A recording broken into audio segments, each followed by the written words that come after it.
के सानिया के हवाले से केस की समाअत जस्टिस शाहिद करीम की कोर्ट में हुई। अदालत को बताया कि 25 मई के सानिया में जो आंसू गैस इस्तेमाल हुई थी और जो तशद्दुद किया गया अरकान पीटीआई के ऊपर, वो तारीख का हिस्सा है। 15 जून से यह दरख्वास्त दायर की गई है। ना सूबाई हुकूमत और ना ही वफाकी हुकूमत अपना आइनी किरदार अदा कर रही है।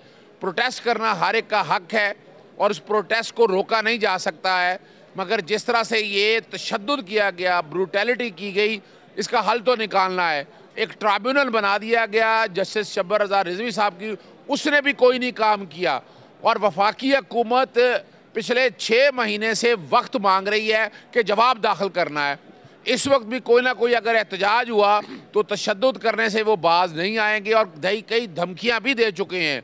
अदालत इनको हुक्म दे कि वो सारी तफसीलात सामने लेकर आए और ख़ास तौर पर पंजाब हुकूमत की तरफ से भी अभी तक कोई चीज़ रिकॉर्ड के ऊपर ऐसी नहीं आ सकी है कि अभी तक क्या एक्शन लिए गए हैं, उन पुलिस अफसर के ख़िलाफ़ क्या एक्शन कार्रवाइयाँ की गई हैं जिन्होंने उस दिन 25 मई को तशद्दुद किया था। अदालत ने वफाकी और सूबाई हुकूमत को हदायत जारी करते हुए जवाब तलब कर लिया और जनवरी के छुट्टियों के फ़ौरन बाद केस की समाअत मुकर्रर कर दी है।